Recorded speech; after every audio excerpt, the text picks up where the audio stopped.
Assalamualaikum warahmatullahi wabarakatuh. Waalaikumsalam. Alhamdulillah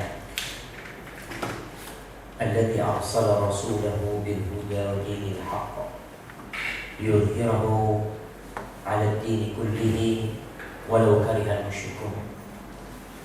Segala puji bagi Allah Jalla Jalaluhu yang telah mengutus Rasulnya dengan petunjuk dan agama yang benar, agar Allah memenangkan agamanya di atas seluruh agama, walaupun orang-orang musyrikin membenci hal itu. Allahumma salli wa sallim ala sayyidina Muhammadin wa ala alihi wa ashabihi ajma'in. Ya Allah, semoga salawatmu, salam, berkah dan nikmatmu senantiasa kau curahkan untuk hamba kekasihmu, untuk baginda Nabi kita Muhammad sallallahu alaihi wasallam, dan untuk keluarga beliau, serta untuk seluruh sahabat Nabi radhiyallahu taala anhum ajma'in. Hari ini hari Jumat, Sayyidul Ayyam, hari yang paling mulia, hari diciptakannya Nabi Adam, hari dimasukkannya Nabi Adam ke surga, dan hari diturunkannya Nabi Adam dari surga, dan hari yang akan menjadi waktu terjadinya kiamat kelak. Nabi SAW berpesan, fa'akthiru fihi minas salati alayya, kalian banyak-banyak bersolawat kepadaku pada hari Jumat itu. Maka pantasnya kita menghitung-hitung dari pagi sampai sekarang nih, berapa kali kita bersolawat buat Rasul SAW. Karena Nabi mengatakan fa'akthiru, kalian banyak-banyak. Sebagian ulama As-Suyuti mengatakan, atau As-Sakhawi dalam kitabnya Al-Qaul Badi mengatakan banyak itu paling tidak, katanya 300 kali. Paling tidak. Jadi kalau kita masih di bawah 300 berarti belum banyak. Apalagi masih di bawah 100. Maka para jamaah rahimakumullah,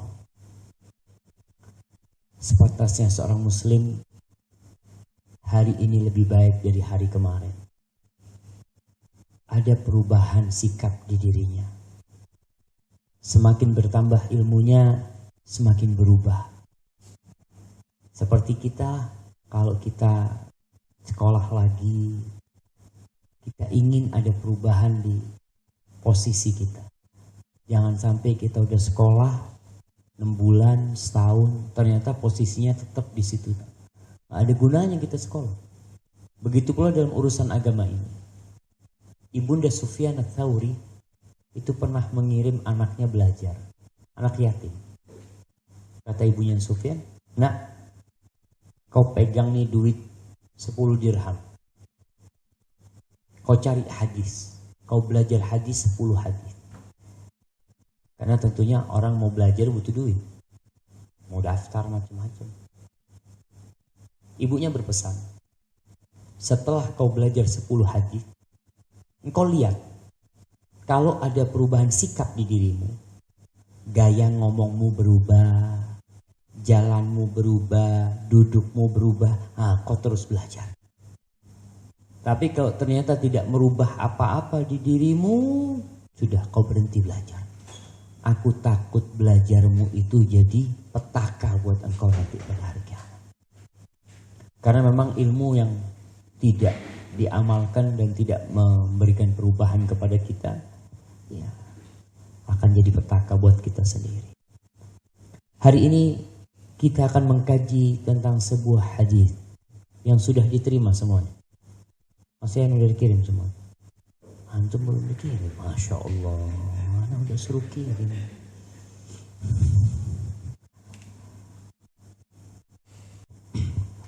Bismillahirrahmanirrahim. Dalam hadis Syaddad bin Aus radhiyallahu anhu, beliau radhiyallahu anhu berkata, Rasulullah sallallahu alaihi wasallam berkata kepadaku, "Wahai Syaddad bin Aus, apabila kamu melihat orang mengumpulkan emas dan perak, maka kamu kumpulkanlah kalimat-kalimat ini." Doa-doanya ya. Yang saya artikan, "Wahai Allah." Kenapa saya artikan? Nanti dibaca juga Arabnya, Ustaz? Dibaca. Oke, siap-siap. Bismillahirrahmanirrahim. Allahumma Inni as'al inni besarkan dulu punya ya. Nah, besar. Allahumma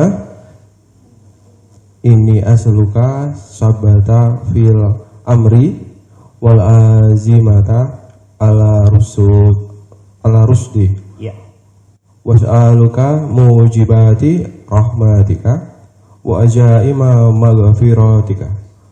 Was'aluka syukra ni'matika wa husna ibadatika. Wa as'aluka qalba salima wa lisana syadika sadika. Wa as'aluka min khairi ma ta'lamu wa a'udzu bika min syarri ma ta'lamu. Min syarri ta'lamu. Wa astaghfiruka lima ta'lamu innaka anta alamul ghuyub. Wahai Allah, aku meminta kepadamu keteguhan dalam segala perkara, kesungguhan dalam petunjuk. Aku memohon kepadamu segala yang bisa mendatangkan rahmatmu, segala yang bisa mengundang ampunanmu. Aku memohon kepadamu rasa syukur atas nikmatmu dan ibadah yang bagus. Aku juga memohon hati yang selamat dan lisan yang jujur. Aku juga memohon kepadamu kebaikan yang engkau ketahui. Aku berlindung kepadamu dari keburukan yang engkau ketahui. Aku meminta ampunan kepadamu atas dosa yang engkau ketahui. Sesungguhnya engkau adalah maha mengetahui perkara-perkara gaib. Hadis riwayat At-Tabrani dalam Al-Mujamil Kabir nomor 7135 dan dalam Ad-Du'a 631 dan Abu Nuaim. Barakallahu fiik. Subhanallah. Kita lihat bagaimana Nabi alaihi salatu wassalam memberikan sebuah amalan kepada Shaddad bin Aus. Yang pada masa Shaddad bin Aus, kehidupan itu masih susah. Mereka sebagian masih sering puasa bukan karena ingin puasa, tapi karena tidak ada makanan yang hendak disantap. Nabi alaihissalam tuh sering ke rumah istrinya, tanya, ada yang bisa dimakan? Nggak ada. Tanya lagi ke istrinya, nggak ada. Istrinya 9, semuanya nggak ada makanan. Lalu Nabi mengatakan, idzan ana shaim. Kalau gitu hari ini aku puasa. Mau nggak mau? Ngapain aku kemudian tidak makan, tidak minum? Lebih baik diniatkan untuk berpuasa. Kadang-kala Ana berpikir dan Ana bertanya sama teman, sekarang ini ada nggak orang miskinnya? Miskin yang nggak bisa makan. Kayaknya sudah. Dulu zaman Rasul SAW sebagian sahabat itu sholat cuma pakai sarung, nggak pakai atasan. Sarungnya pun sampai ke lutut. Kalau sujud dipegangin. Oleh karena itu Rasul SAW ketika para sahabatnya habis sholat subuh datang nih, mereka menyimak ada harta yang dikirim ke kota Madinah. Lalu Nabi berpesan mengatakan, wallahi mal faqra akhsyalikum. Beliau mengatakan, demi Allah, aku tidak takut kalian ditimpa kemiskinan, kefakiran. Dan terbukti, umat Islam bisa dikatakan alhamdulillah. Tidak seperti di zaman dahulu. Lalu Nabi berpesan kepada Shaddad bin Aus. Ini generasi terbaik umat Islam, para sahabat Nabi. Nanti Shaddad akan melihat di mana tatkala mulai ditaklukkan Romawi, Persia, Yaman, itu harta dikirim ke Madinah. Dan orang-orang orientasi hidupnya mulai berubah. Yang awalnya untuk akhirat, yang awalnya pokok cukup, yang awalnya ya bismillah lah, aku akan ridho dengan semua yang Allah berikan. Tapi ternyata ada perubahan.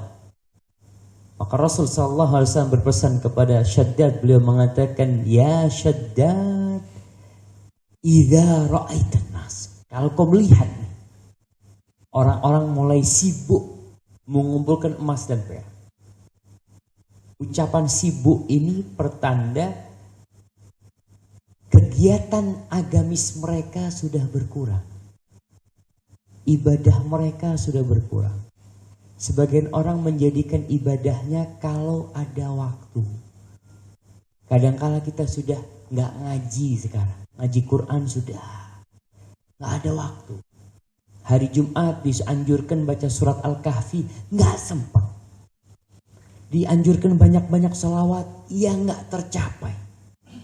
Kenapa? Karena kita mulai disibukkan dengan beberapa urusan yang banyak menyita waktu kita. Padahal seharusnya tidak tersita ke situ.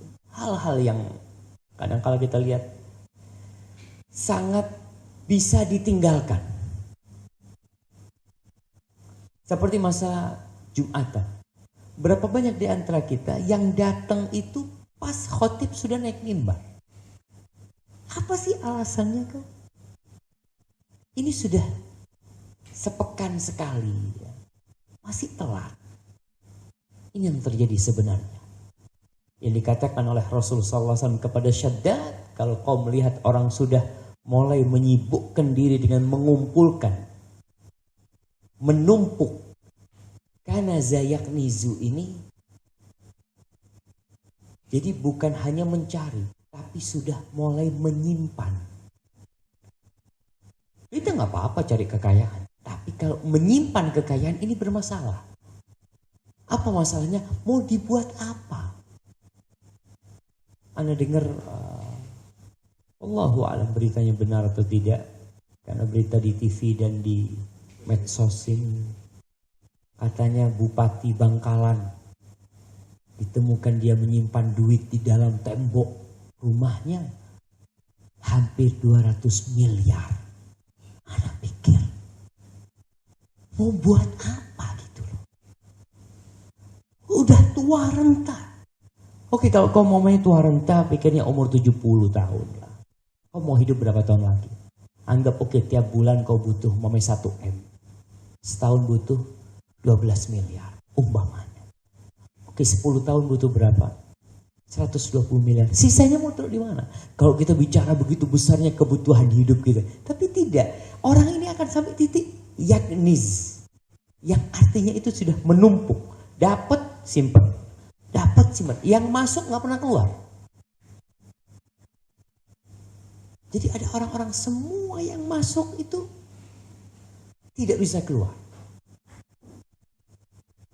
Apa yang harus dilakukan seorang muslim? Apa nih? Baca doa. Paling tidak kita pulang dari sini ngafalin nih doa. Sebelum matahari tenggelam udah hafal. Nanti ada hadiahnya. Apa hadiahnya? Dan ini jauh lebih baik dari dunia dan isinya. Coba dibuka surah Al-Kahfi. Surat Al-Kahfi.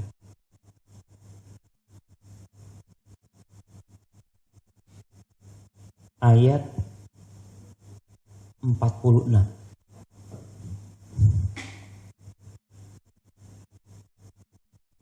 Dapat. Surat Al-Kahfi ayat 46.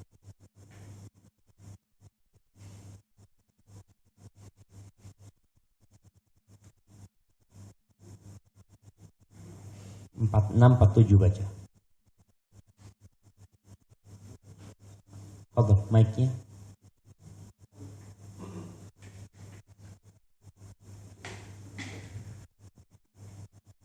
أعوذ بالله من الشيطان الرجيم بسم الله. المال والبنون زينة الحياة الدنيا والباقيات الصالحات خير عند ربك ثوابا وخير أملا ويوم نسير الجبال وترى الأرض بارزة وحشرناهم فلم نغادر منهم أحدا. Artinya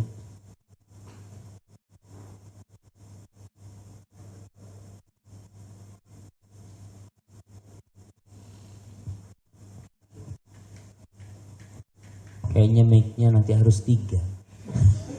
Bismillahirrahmanirrahim. Harta dan anak-anak adalah perhiasan kehidupan dunia.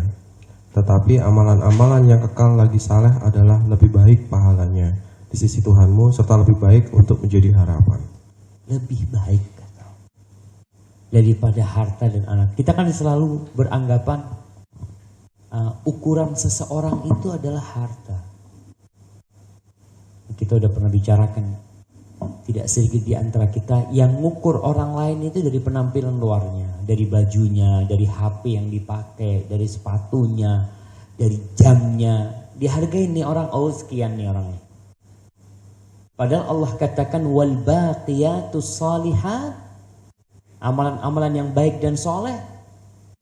Dalam beberapa tafsir dikatakan ucapan subhanallah walhamdulillah wala ilaha illallah Allahu akbar itu lebih baik di sisi Tuhanmu, mendapatkan pahala yang lebih mulia dan lebih utama. Cuma kita tidak peduli sama urusan itu. Oleh karena itu Rasul SAW ketika memberikan amalan ini kepada Syaddad, coba dilihat apa yang harus dipinta dalam kondisi manusia sibuk dengan dunia. Yang pertama dipinta.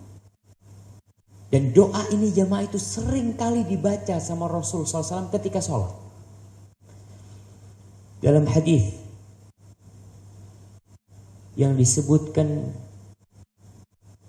oleh Imam Nasai, dia mengatakan kana yaqulu fi salatihi, Nabi itu sering kali ketika sholat baca doa Allahumma inni as'aluka tsabata fil amr wal azimata 'ala rasyid.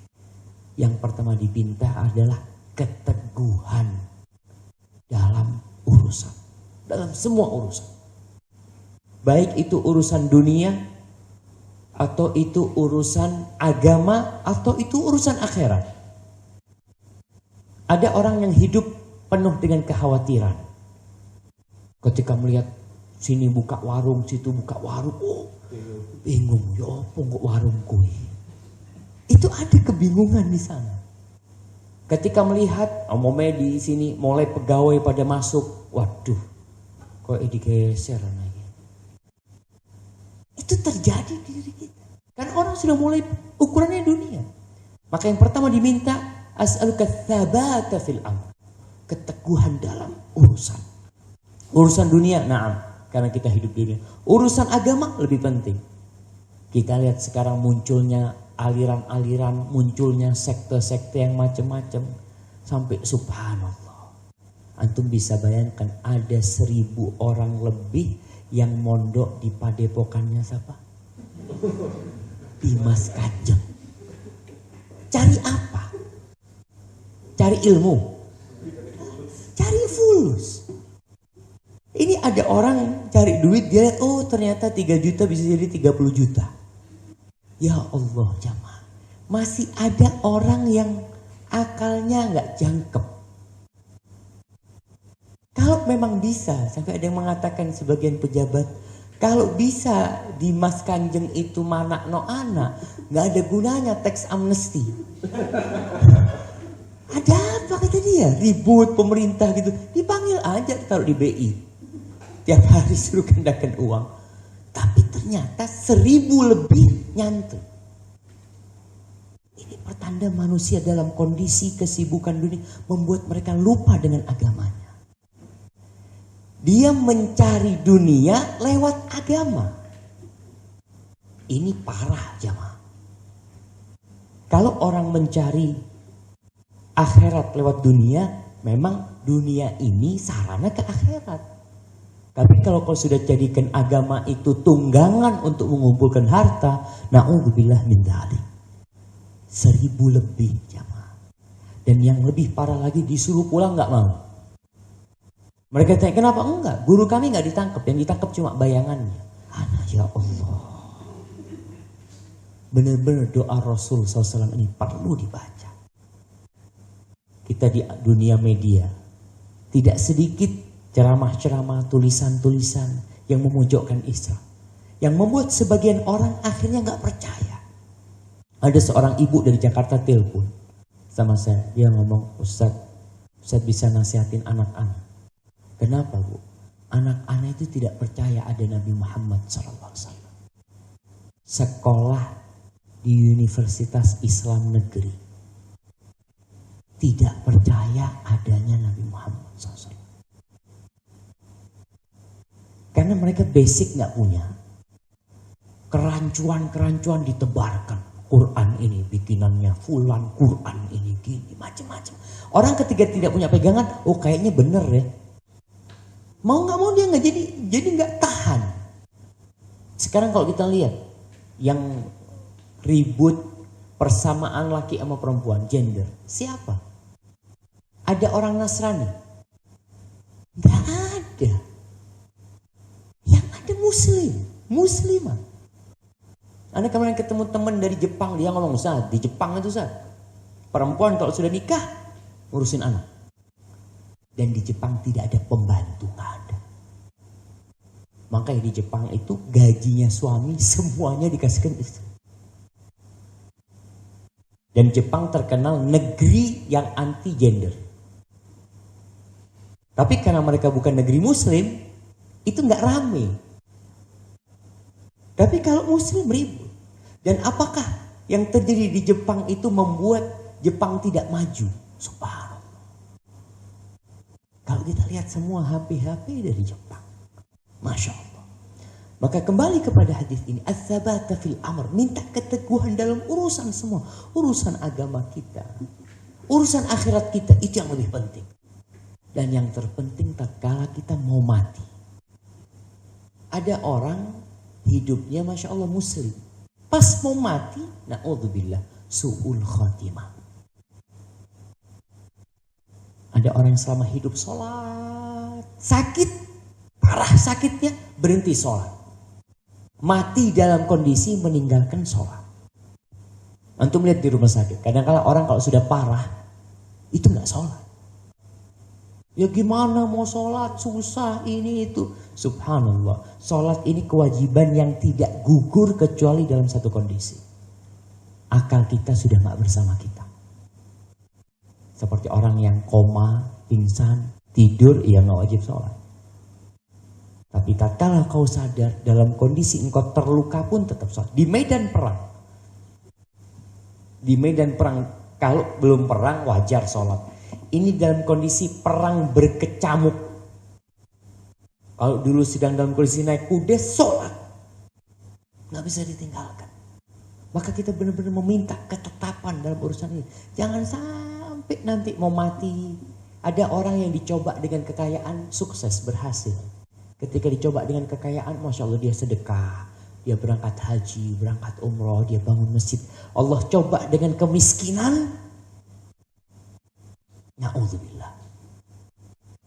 Maka kita meminta kepada Allah dalam kondisi seperti ini, ats-tsabata fil amr. Kita tetap mau makan yang halal. Biasanya banyak orang kalau susah cari yang halal, ada istilah yang haram susah apa meneng sing halal. Padahal dari dulu yang namanya yang haram itu susah. Dari dulu. Antum mau disuruh umpamanya anak kasih uang 100.000, coba ambilkan harta yang haram. Insya Allah antum datang ke sini belum dapat. Susah mau cari yang haram.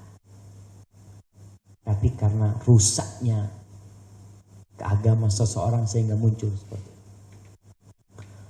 Allah berfirman, "Yutsabbitullahu alladhina amanu fil hayatid dunya wa fil akhirah." Allah menetapkan orang-orang yang beriman itu dalam kehidupan dunia dan dalam kehidupan akhirat. Kapan akhirat? Ketika dikubur. Kita akan diuji lagi, bukan dengan mati selesai. Di sini ketetapan di akhirat itulah ketetapan tatkala kita ditanya, man rabbuk? Siapa Rabbmu? Man nabiyuk? Siapa nabimu? Madinu? Apa agamamu? Tatkala itu, subhanallah. Apakah kita bisa menjawab? Kalau di sini semua bisa jawab. Siapa yang nggak bisa jawab di sini? Semua bisa jawab. Tapi antum lihat tatkala antum dalam kondisi tertekan. Antum ditangkap oleh polisi, dimasukkan penjara, di ruangan yang gelap, lalu dibenturkan kepala antum, ditanya, siapa namamu? Namanya lupa, sopo ya jengku. Ditanya, di mana rumah? Itu jawabnya itu, takut. Gimana antum di kuburan sendirian?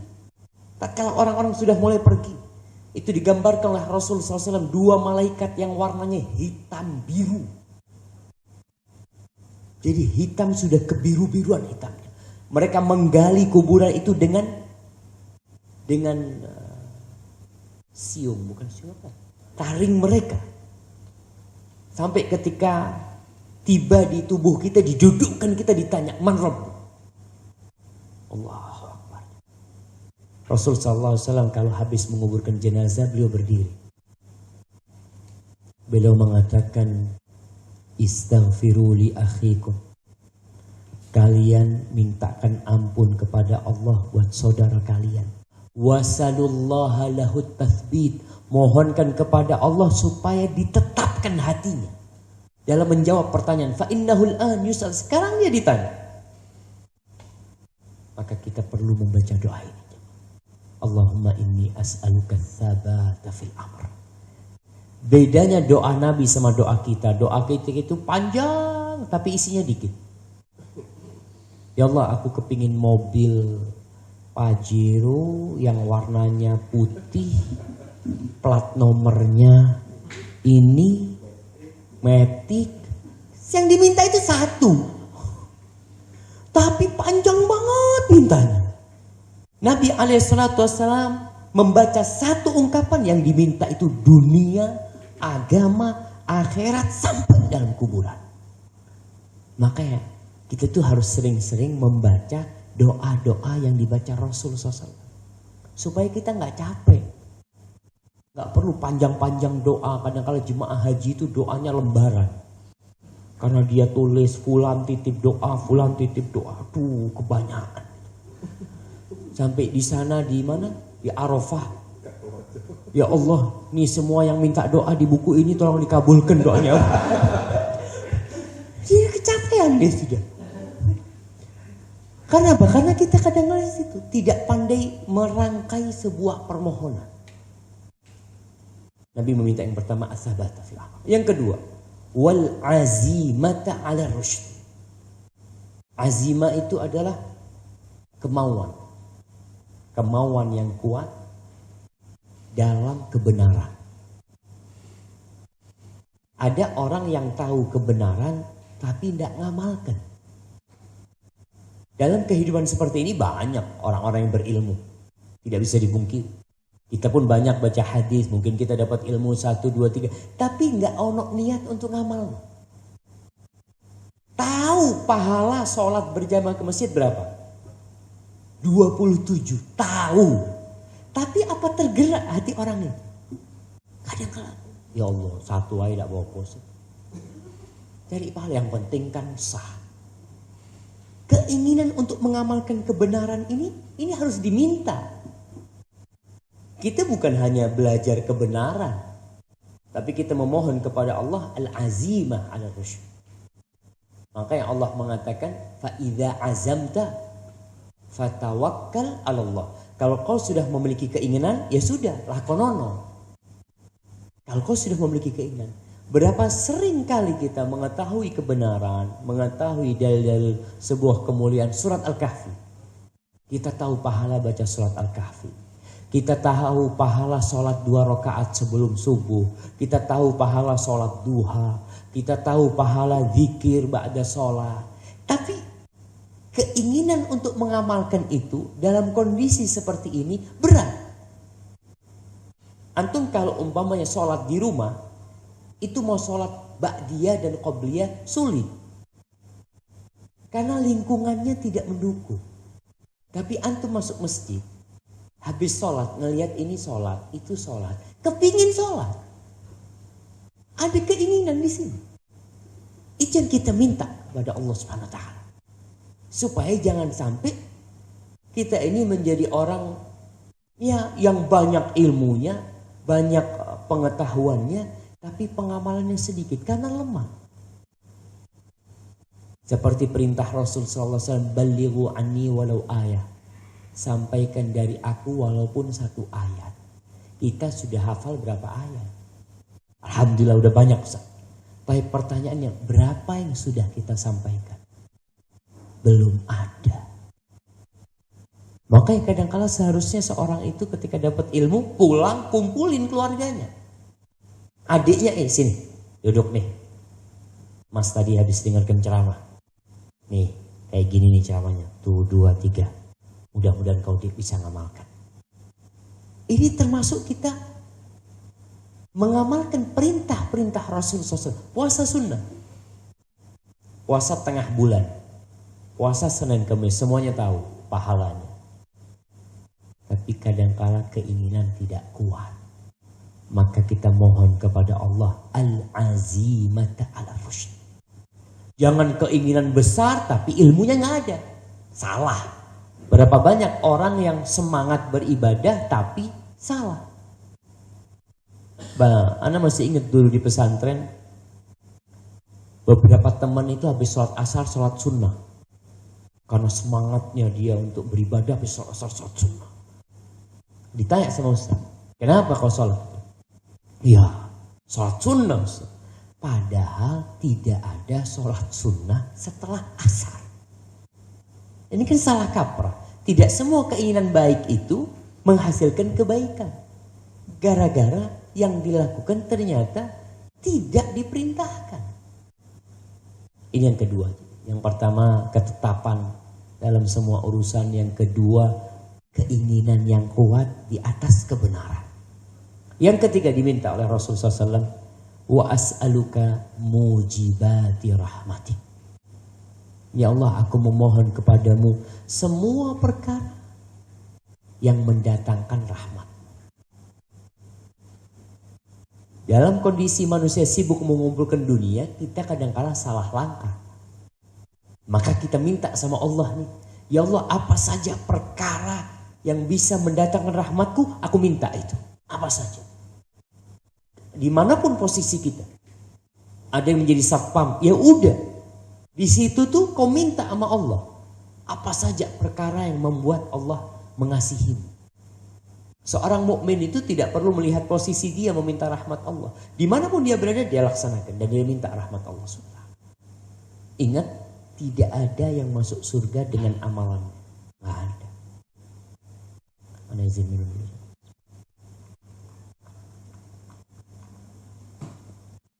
Tidak ada yang masuk surga dengan amalannya. Betul ya, Pak? Terus kita masuk surga karena apa? Rahmat Allah. Contohnya gini nih. Ana sering mencontohkan biasanya kalau ada pegawai kerja 20 tahun di perusahaan. Lalu atas kerjanya itu dia dikasih sama bosnya villa dengan harga 10 triliun. Ada villa dengan harga 10 triliun. Dikasih emas-emasan semua. Apa pantas dengan kerjaan dia selama 20 tahun? Nggak pantas dia. Engkau mungkin kasih villa harga 1 miliar lah. Atau contoh orang punya motor bebek tahun 80. Dia punya kenalan di showroom Toyota. Berangkat situ. Assalamualaikum. Waalaikumsalam. Mas, ana mau tukar motor ana sama Alphard. Boleh. Kata bosnya, ambil aja. Ambil. Ketika bos ini memberikan Alphard kepada temannya, apakah pengganti motornya? Nggak bisa Alphard diganti motor tuh nggak bisa. Tapi kenapa dikasih? Kasih sayang dia. Karena dia senang sama nih orang, ini ambil tuh Alphard. Taruh sini motor. Dan Allah subhanahu wa ta'ala rahmatnya meliputi segala sesuatu. Kita selama hidup ini bisa rukuk, bisa sujud, bisa sedekah, bisa puasa. Itu karena Allah. Apa setelah semua itu kita pantas dapat surga Allah sebagai pengganti amalan kita? Ya nggak sesuai lah. Nggak sesuai kalau kita 70 tahun kerjanya beribadah terus. Itu diganti dengan surga Allah yang luasnya seluas langit dan bumi selama-lamanya. Nggak sesuai. 70 tahun pantasnya dapat di surga 70 tahun. Mungkin kalau kita katakan seperti itu. 70 tahun kau bekerja, ya udah aku kasih bonus 70 tahun. Tapi ternyata tidak. Khalidina fiha abada. Hidup di surga selama-lamanya. Maka Rasul sallallahu alaihi wasallam mengatakan la yadkhulu ahadukumul jannah bi'amalihi. Tidak ada satupun di antara kalian yang masuk surga karena amalan. Nggak ada. Sebagai pengganti amalannya nggak ada. Para sahabat bertanya kepada Rasulullah SAW, wala anta ya Rasulullah, engkau pun wahai Rasul SAW tidak akan masuk surga dengan amalanmu. Wala ana, aku pun nggak akan, kecuali dalam satu kondisi, illa an yataghammadani Allahu bi rahmati, kecuali tatkala Allah meliputi aku dengan rahmatnya, baru aku bisa masuk surga. Ada sebuah kisah Israiliyat. Kisah Israiliyat ini kata Nabi SAW, hadithu an Bani Israel wala haraj. Kalian gak apa-apa cerita tentang Bani Israel, gak apa-apa. Tapi kalian tidak perlu percaya dan jangan didustakan. Dalam cerita itu ada seorang hamba yang hidup 500 tahun beribadah kepada Allah. Lalu pada hari kiamat diperintahkan malaikatnya memasukkan orang ini ke surga dengan rahmat Allah. Apa kata orang ini? Ya Allah, dengan amalanku. Maksudnya kenapa aku masuk surga dengan rahmatmu? Aku kan 50 tahun beribadah, 500 tahun beribadah kepadamu. Maka dikatakan ya kalau mau hitung-hitungan, hitung-hitungan. Antara yang aku berikan dengan yang kau amalkan. Timbang nikmat mata. Nikmat mata itu dengan 500 tahun dia beribadah, timbang. Kita bisa ngelihat nih nikmat mata ini kalau ditimbang dengan amalan kita. Ditimbang langsung lebih berat nikmat mata itu. Kata Allah SWT, masukkan hambaku ke neraka. Lalu hamba ini mengatakan, ya Allah masukkan aku ke surga dengan rahmatmu. Baru kita bisa masuk surga. Ya gimana kita ini akan masuk surga dengan amalan kita? Sebesar apa sih amalan kita? Semua sarananya dari Allah. Beda sama kita nih, bapak-bapak, ibu-ibu kerja di Telkomsel ini sarananya dari siapa? Dari Telkomsel? Bukan, dari Allah. Tangan dari siapa? Dari Allah. Nggak ada Telkomsel ngasih tangan kita. Kaki dari Allah. Jadi yang ada itu Telkomsel memanfaatkan sarana yang dari Allah. Semua sarana dari Allah ini dipakai oleh Telkomsel. Kita kehilangan 2 bola mata. Apa akan dipekerjakan oleh Telkomsel? Minta maaf. Engkau sudah tidak punya sarana untuk bekerja di tempat ini. Dan Telkomsel tidak bisa mendatangkan mata. Sedangkan Allah yang mendatangkan semuanya. Maka di sini Rasulullah SAW mengajarkan berdoa. Wa as'aluka mujibati rahmati. Aku memohon kepadamu ya Allah semua perkara yang mengundang rahmatmu. Yang bikin kau itu kesian sama aku. Itu yang kita minta. Kemudian wa'azaima maghfiratik. Dan aku memohonmu kepada Allah segala sesuatu yang bisa mengundang ampunanmu. Kita butuh rahmat Allah dan butuh ampunan Allah. Kenapa? Karena tiap hari kita berbuat dosa.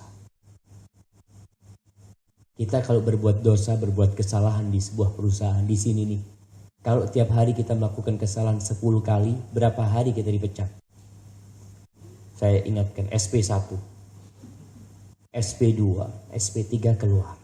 Tapi kita terus berbuat dosa dan Allah buka pintu. Kau minta maaf, aku ampuni. Istighfar, aku ampuni. Bayangkan cerita Rasul SAW, seorang yang membunuh 99 orang. Dia datang ke seorang ustaz. Tanya, aku ini sudah membunuh 99 orang. Kira-kira masih bisa nggak aku tobat? Apa kata alim ulama ini? Kau sudah bunuh 99 orang. Mau tobat? Nggak ada tobat. Dibunuh nih orang. Jadi 100 yang dia bunuh. Kata dia, kalau aku nggak diterima tobatku, buat apa aku berhenti berbuat dosa? Kalau tidak ada ampunan, buat apa aku berhenti berbuat dosa? Dibunuh nih orang. 100. Lalu dia tanya lagi, ada nggak orang yang lebih alim dari fulan? Ada, fulan. Berangkat dia. Cerita kepada orang alim ini. Aku sudah bunuh 100 orang. Yang terakhir itu ustaz. Yang ditanya nih ustaz. Kira-kira aku bisa nggak tobat? Orang ini mengatakan, apa yang menghalangimu dari pintu tobat? Nggak. Cuma, kata alim ulama ini, kau jangan tinggal di kampung situ. kampungmu ini nggak benar. Kampung yang membuatmu bisa membunuh 100 orang nggak benar. Kau harus hijrah. Maka dituntut seorang hamba yang senantiasa berbuat dosa di suatu tempat, tinggalkan tempat itu. Pindah. Akhirnya orang ini disuruh pindah. Dalam kondisi dia berjalan ke kampung tujuan itu, mati di tengah jalan. Bayangkan, belum pernah berbuat kebaikan sedikit. Cuma dia mau meninggalkan kampungnya. Mau bertobat. Mati. Allah ampuni dosa. Di sini kita minta kepada Allah azaima maghfirat. Semua hal yang mengundang ampunanmu ya Allah. Kita memohon kepada Allah. Kemudian yang kelima, apa yang diminta? Wa as'aluka syukra ni'mati. Aku memohon kepadamu rasa syukur atas nikmat yang kau berikan. Supaya kita pandai bersyukur. Banyak di antara kita itu yang hidupnya nelongso. Kenapa? Tidak pandai bersyukur. Dan gaya hidup sekarang, itu gaya hidup yang membuat orang tidak bersyukur. Rasul SAW mengajarkan kepada kita supaya melihat yang di bawah kita. Tapi sekarang kalau antum masuk ke klaster-klaster, perumahan-perumahan, yang besar-besar di mana letaknya? Di depan.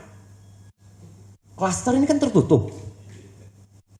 Yang miskin di mana letaknya? Paling ujung.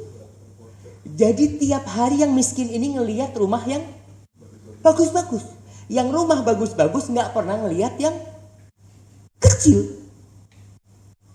Jadi yang bagus-bagus tidak pernah bersyukur. Dia senantiasa merasa, ya sudah. Kalau dia ngelihat yang di bawah kan, oh, alhamdulillah. Tapi yang di depan selalu yang rumahnya besar-besar. Rumah yang besar-besar ini ribut di antara mereka sendiri. Fulan rumahnya pak, motornya sudah ganti. Mobilnya udah ganti. Ribut dalam hati mereka. Karena mereka tidak pernah melewati yang miskin. Yang miskin nelongso terus. Tiap hari yang dia lewati, ya Allah, kapan anak punya kayak gitu. Dan ini termasuk sistem hidup materialisme seperti itu. Coba ada jalan sambung ke kampung. Ingat sunnahnya itu kalau sholat id, kita kan berangkat lewat jalan sini, pulang lewat jalan satu. Jalan yang lain. Kalau di klaster nggak bisa kita. Karena tutup jalannya. Mau di mana sudah? Maka di sini kita meminta kepada Allah dalam kondisi seperti ini supaya bisa mensyukuri nikmat Allah. Wa husna ibadatik. Yang diminta yang keenam supaya beribadah baik kepada Allah. Karena kalau sudah sibuk cari dunia, biasanya ibadahnya asal-asalan. Sholat sing penting kan sembahyang. Yang penting kan zikir. Yang penting yang enggak. Yang penting bagaimana kita berzikir diterima sama Allah. Karena ada orang sholat fawailun lil musallin. Sholat celaka. Yang enggak sholat jangan dibicarakan. Karena muncul ada suara-suara mengatakan, udahlah kau itu enggak usah ngurusin orang yang sholat. Urusi orang yang belum sholat. Tetap semuanya itu diurusin sama Rasulullah SAW. Yang belum sholat diajak sholat, yang sudah sholat diajak memperbaiki sholatnya. Supaya lebih baik. Dan ini yang kita minta kepada Allah SWT. Semua ibadah kita. Kurban. Seringkali orang kurban itu mesti yang dicari yang apa? Cari yang paling murah. Gak ono yang paling murah. Cari kambing. Padahal dianjurkan kalau berkorban itu yang paling bagus, yang paling mahal. Kita yang paling murah. Masya Allah. Sedangkan kalau untuk dimakan, kita cari yang paling bagus. Kita cari restoran yang daging yang paling enak. Ini itu. Kenapa dalam urusan ibadah kita kok maunya asal-asalan? Maka di sini kita memohon kepada Allah. Supaya kita dibantu sama Allah, bisa mensyukuri nikmat Allah dan beribadah yang baik. Wa as'aluka qalban saliman. Kemudian Syaddad disuruh minta, ya Allah aku memohon kepadamu hati yang selamat. Selamat dari apa? Selamat dari kesyirikan yang pertama. Karena ada orang berbuat syirik dengan dalih tradisi. Anak sampai sekarang masih sedih ya. Dengan dalih yang namanya kearifan lokal. Nyembelih kerbau dikirimkan ke laut, arung laut. Apa kata mereka? Ini kearifan lokal. Tunggu bentar. Ini ibadah.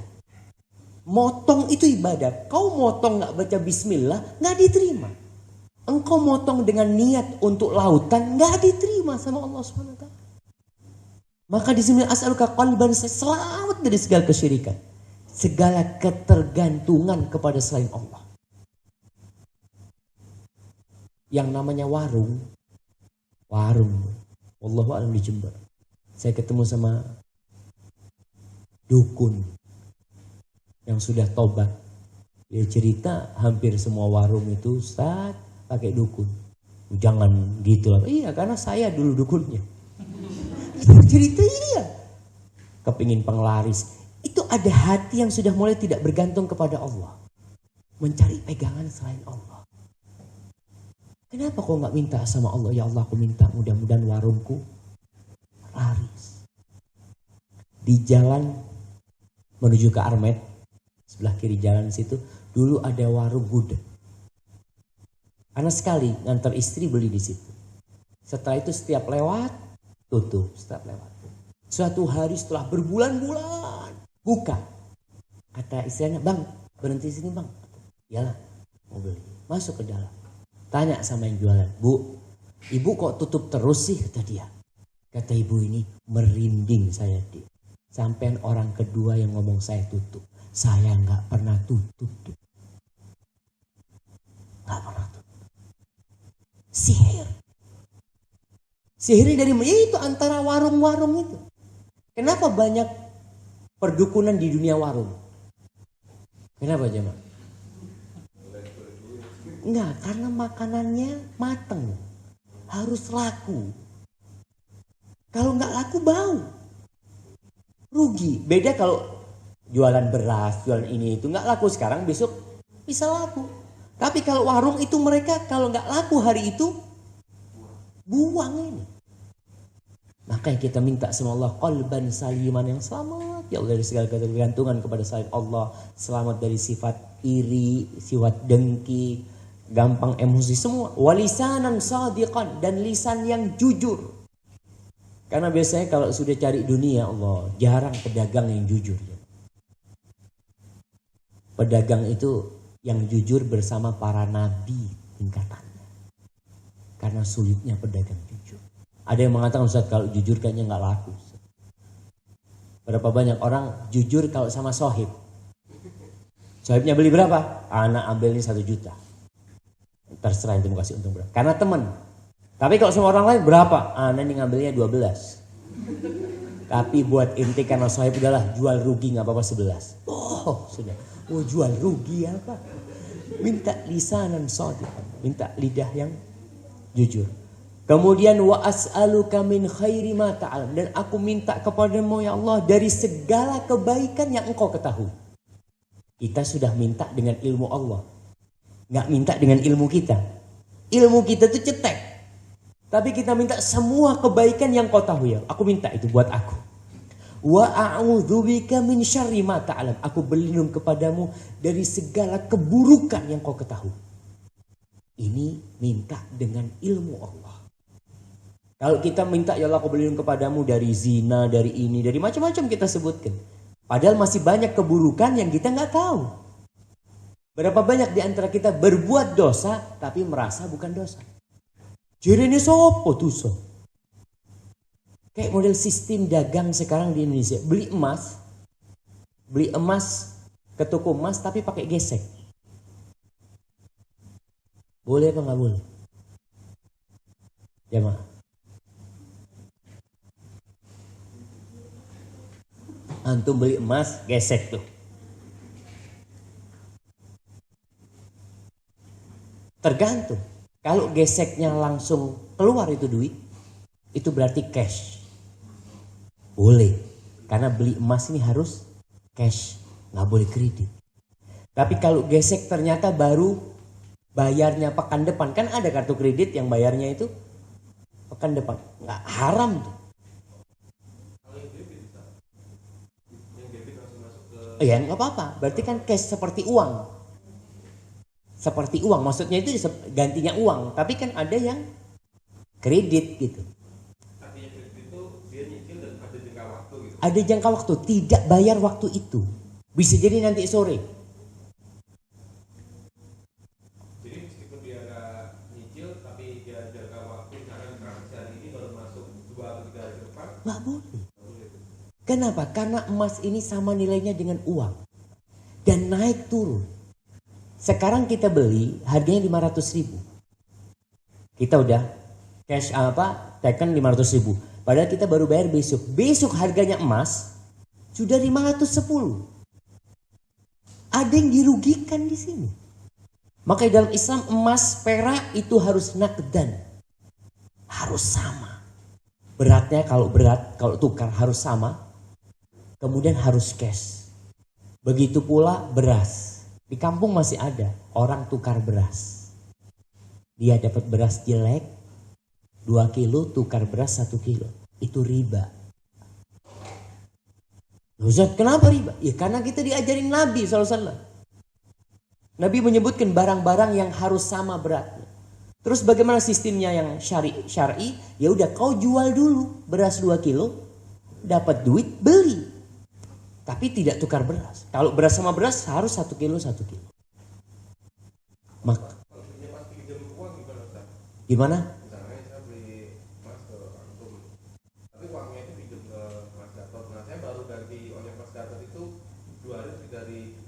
Gak masalah, karena akadnya sama Mas Gatot bukan jual beli, utang piutang. Tapi akad sama Ana beli emas. Kalau yang itulah perbedaan akad harus jelas dalam Islam. Sebagian orang kan mengatakan, kenapa sih riba itu haram? Apa bedanya aku punya uang 1 juta, aku pinjamkan dapat untung 200, bayar 1.200.000. Lalu aku beli HP 1 juta, aku jual 1.200.000. Apa bedanya? Kan sama modalku 1 juta. Bedanya di asas. Asas jual beli itu mencari keuntungan. Asas utang piutang itu membantu. Makanya nggak boleh kita cari keuntungan dari meminjamkan uang. Kalau engkau mau cari keuntungan dari meminjamkan uang, akadnya harus bagi hasil. Bukan minjam uang, sekarang usaha bersama. Usaha itu mencari keuntungan. Tapi kalau meminjamkan itu adalah asasnya membantu. Makanya nggak boleh kok. Orang yang mengutangin orang dalam Islam, Ana kasih utang fulan 1 juta. Ana dapat pahala sedekah separuh itu. Seakan-akan Ana sedekah 500.000. Apa pantas mencari keuntungan? Ya nggak pantas. Makanya nggak boleh dalam Islam. Kadang-kala kita pinjemin duit sohib. Dapat pahala. Kalau jatuh tempo, umpamanya kita, Masya Allah.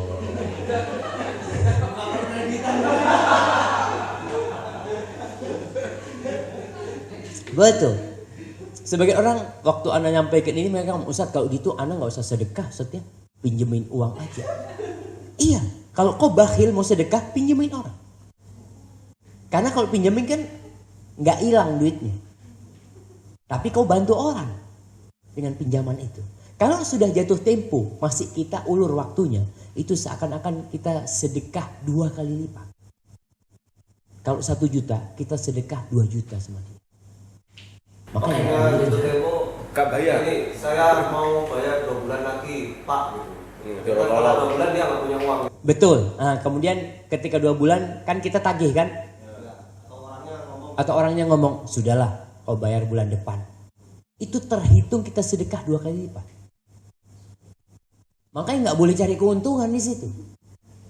Kalau mau cari keuntungan, usaha. Kadang-kala ada saya pinjem, nanti mau beli apa? Ana nih ada barang nih, bagus nih. Ana pinjam 10 juta. Lalu kita ngomong, oleh untung bagi-bagi. Kita ngomong kalau dapat untung bagi-bagi. Itu riba. Kenapa? Karena kita minta untung, rugi nggak mau. Kalau mau bagi hasil, yang ngomong akadnya bagi hasil nih.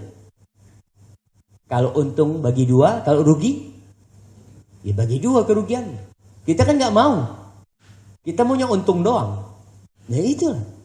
Makanya ada banyak hal-hal yang haram yang kita nggak tahu. Makanya kita minta dalam doa ini, min syarri ma ta'lam, ya Allah aku berlindung kepadamu dari segala kejahatan yang engkau tahu. Allah tahu semuanya. Kita ilmunya cetek. Lalu dikatakan wa astaghfiruka lima ta'lam, dan aku minta ampun ya Allah atas segala dosa yang kau ketahui. Yang itu dosa, aku nggak tahu kalau itu dosa. Seringkali kita berbuat, kita berharap dapat pahala, ternyata dapat dosa. Innaka anta 'allamul ghuyub. Sesungguhnya engkau itu maha mengetahui semua yang gaib. Itulah doa yang mudah-mudahan sore hari ini kita sudah hafal. Kalau ada pertanyaan, monggo. Fadhal. Misal kita beli barang, misal handphone, harganya kita dapat harga murah 500.000. Karena kita pengen handphone tersebut kita jual. Mereka mau beli 600.000 sama kita bilang nggak apa-apa Ustaz. Maksudnya Kita nggak nawarkan harga di atas apa itu? Kita kan beli handphone 500.000. oh ya udah milik kita nih 500.000. Ya. Terus Ya. teman kita pengen handphone tersebut mau dia beli dengan harga 600.000, nggak apa-apa. Tambah aja. Nggak apa-apa. Bebas. Mau dibeli 1 juta bebas.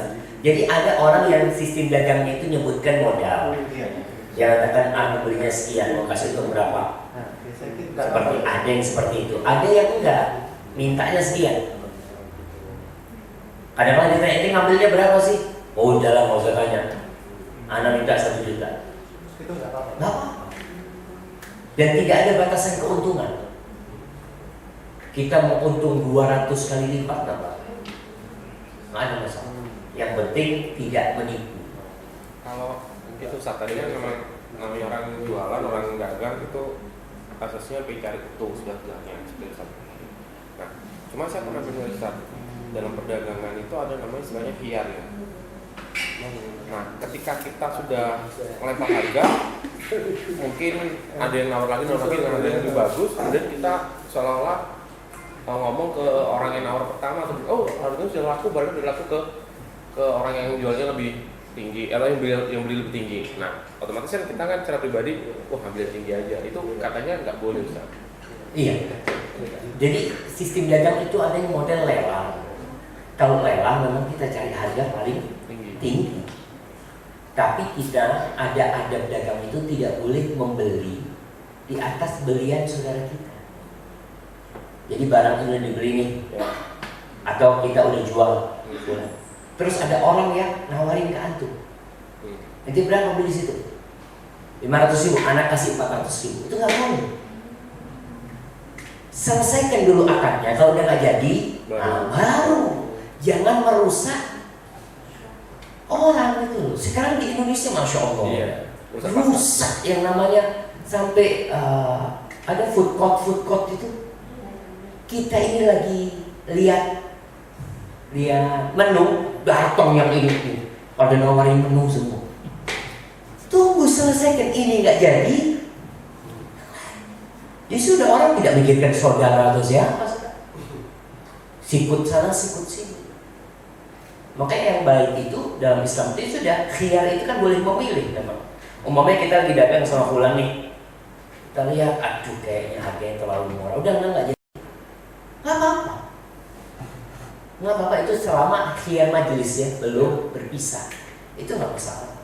Tapi bukan dirusak dengan pihak lain yang merusak akad itu sendiri. Baik, ini sebanyak itu jadi pertanyaan. Maaf ini Ustaz, titipan sih. Jadi yang titipan dari temen itu dia kerjanya shift. Shift itu pagi sampai siang, siang sampai malam. Nah, kebetulan pas shiftnya pas siang itu suaminya itu tidak memperbolehkan istrinya itu untuk masuk kerja dengan alasan tertentu. Nah, pertanyaannya apakah boleh si istri ini mengikuti peraturan perusahaan atau harus taat sama suami? Masya Allah, ya taat sama suami. Rasulullah SAW itu mengatakan perempuan itu kalau diajak sama istrinya, sama suaminya, dia lagi masak, suruh matikan. Kalau dia lagi di kendaraan dipanggil sama suaminya, pulang, apa ada perlu sama? Yo, datang. Karena hak suami lebih besar daripada hak perusahaan. suami itu lebih besar daripada hak berusaha. Maka dia harus lebih taat kepada suaminya. Ustaz, kalau anak taat sama suami dipecat sama perusahaan, ya nggak apa-apa. Karena kau sekarang menjadi milik suami, yang kau harus taat. Dan di sini kalau bicara kerja, ini ada ibu-ibu di belakang. Ingat bahwasanya kewajiban memberikan nafkah itu 100% kewajiban suami. Jadi perempuan itu 0. Tidak ada kewajiban mencari nafkah, nggak ada. Nggak apa-apa dia mau kerja, tafadhol. Selama diizinkan sama suaminya sesuai dengan syariat boleh. Tapi kalau bicara nafkah, yang wajib memberikan nafkah itu 100% itu suami. Ada suami yang senang kalau istrinya kerja. Alhamdulillah, nasi dulu. Padahal sebenarnya tugasnya suami. Istri ini sudah hamil, sudah nyusuin anak, urusin anak, masih suruh cari duit. Kan ini suami-suami yang boleh. Maka biasanya suami-suami kalau melihat istrinya sudah jarang di rumah, dia cari yang kedua. Satu untuk cari duit, yang satu untuk jagain anak-anak. Ya karena jarang di rumah intinya. Jadi kewajiban mencari nafkah itu. Jadi kalau tadi kejadiannya dia nggak boleh sama suaminya dan dia wajib taat kepada suami. Dengan catatan suami memberikan nafkah yang wajib. Jadi semua harus dipenuhi kebutuhan istri. Hadza wallahu a'lam. Nah, oke. Mau nanya hubungannya dengan tema kali ini mengumpulkan harta. Yang sebatas pengetahuan saya itu harta yang terkumpul jika sudah satu tahun dan setara dengan 85 gram emas itu wajib dikeluarkan zakat. Nah, seringkali kita itu gini Ustaz, dalam prakteknya di kehidupan, hari ini dapat rezeki langsung diambil ya. banyak gitu kan, ada di simpanan kita, tapi belum 1 tahun. Setelah 1 tahun udah ada uang itu, udah habis karena kita belikan apa gitu ya. Nah, itu kewajiban zakatnya itu gugur apa pasti tetap ada? Masya Allah. Terima kasih. Barakallahu fiik. Iya, pertanyaan yang menarik sekali ya. Karena itulah yang terjadi sama kita. Kadang-kala kita sudah kumpulin dapat 100-200 juta dari mulai Ramadan. Sebelum Ramadan kita beli mobil. Habis kan? Habis. Nah, nggak ada zakat. Nggak ada zakat. Karena nggak tercapai. Tidak tercapai. Setahun itu haulnya tadi. Kalau kita mau keluarkan sebelum itu jadinya sedekah dari kita. Karena belum wajib buat kita. Ketika kita membeli sesuatu yang kita butuhkan. Beda kalau kita beli barang dagangan. Umpamanya kita punya uang 1 juta, punya uang 1 M. Akhir tahun kita belikan tanah untuk dijual. Tetap ada zakatnya. Karena nyambung duit itu. Tapi kalau kita beli tanah untuk ditempati, tak ada. Karena itu tidak jadi uang, itu nggak ada nilai uang buat kita.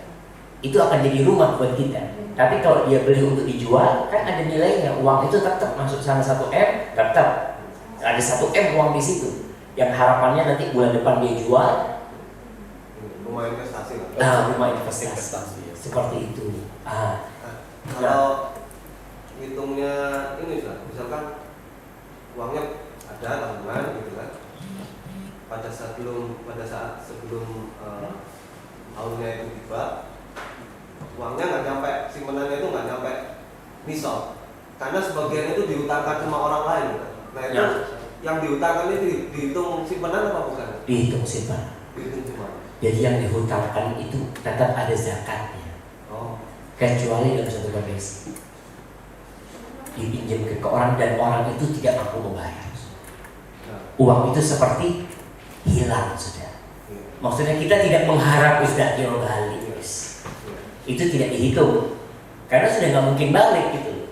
Tapi kalau memang kita pinjamkan orang ini janji mau bayar itu dan kita tahu dia bisa bayar, maka itu digabungkan dengan sisa uang tadi. Fulan 20 juta, fulan 20 juta, fulan 20 juta, fulan 100 juta, kayaknya 100 juta dapetin balik. Jadi nggak dimasukkan. Seringkali kan kita temui seperti ini di lapangan itu. Jadi ada orang tidak mampu, atau baru berhenti bekerja, gitu. Bilang sama kita, Mas, pinjam uangnya Mas, lanjutin usaha ini. Ya, kita kasih pinjaman, tapi tidak yakin uang itu mau balik atau enggak gitu. Karena seringkali nggak sekali orang itu pinjam uang, karena setelah usaha 1 bulan 2 bulan dia ngomong lagi, Mas usahanya gagal, pinjam lagi Mas, mau buka usaha yang lain. Nah kayak gitu gimana? Ya, kalau itu dalam hati nggak ada harapan balik, ya hilang. Tidak terhitung dalam uang antum. Nggak ada uang, maksudnya sudah itu kayak sedekah akhirnya. Nah, Halo Bapak. Jadi makanya kita tutup nih. Soalnya sekarang asalnya bentar lagi sudah asal. Baik, halo Bapak Anusah, mudah-mudahan kita bisa menghafalkan ini dari sisa waktu kita bisa membaca surah Al-Kahfi dan ingat di akhir Jumat itu ada doa mustajab. Tadi yang dikirim itu dibaca walaupun tidak dihafal, sesuatu yang diulang-ulangi lama-lamaan juga hafal. Insyaallah. Subhanallah wa bihamdika asyhadu an la ilaha illa anta astaghfiruka wa atubu ilaik. Wassalamualaikum warahmatullahi wabarakatuh.